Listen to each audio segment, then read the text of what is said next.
So the base of today's recipe is oats. I'm a rolled oat today, or it's often called old-fashioned oat. And we're using about 2 cups of oats for the main dish. Instead of cooking it with water or milk, as I do with most of my oatmeals, we're actually using chicken broth. And chicken broth offers lots and lots of flavor, but what I want you to realize when you're purchasing your chicken broth is actually purchase the no salt added chicken broth. So you can see that it's nice and blue on the top of package here. And because there's no salt added, it is a lower sodium product. So you're still getting tons of flavor without the added salt. When you look at the nutrition facts panel, 1 cup of the chicken broth is giving you about 3% of your daily value for sodium, or about 60 milligrams. So it's not a lot. But I did actually purchase this chicken broth, a regular one, to show you the difference here. So do you see that it doesn't have the no salt added nutrition label there? And so the difference when I look at the nutrition facts tables is that the no salt added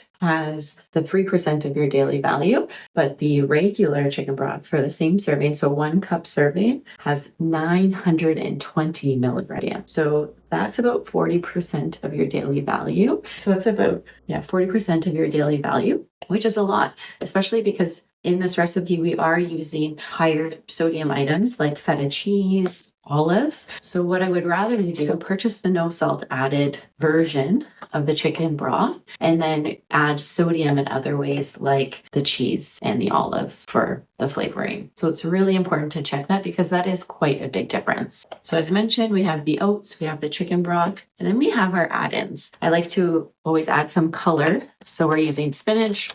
You can use frozen spinach as well. I just have some pre-washed baby spinach here, and a bell pepper can be any color. It doesn't have to be red. So flavoring, I'm adding some feta cheese to the dish, as well as basil and oregano for some more flavoring. I have some black olives. You could substitute it for green olives if you wanted as well, or omit the olives if you're not an olive person. And I have the sun-dried tomatoes as well for more flavoring. This one's packed in oil. It's actually packed in olive oil. So that's something that you can look for, or packed in canola oil or avocado oil would be other ones that I would encourage.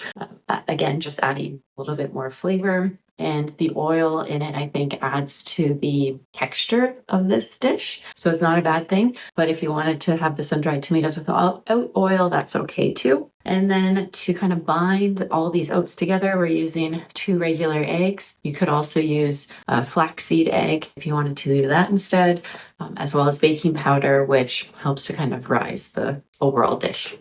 And then lastly, I'm going to top it with some basil, as more greens, more flavoring never hurt. So those are the ingredients we're using today. And as I mentioned, we're just going to measure them out and dump them in. And then we bake it in the oven at 375 for about 45 minutes. And it tastes delicious. I've made this before, and my husband always says it tastes like pizza oatmeal. So what could go wrong, right? I hope you try it and enjoy, and let me know what you think in the comments.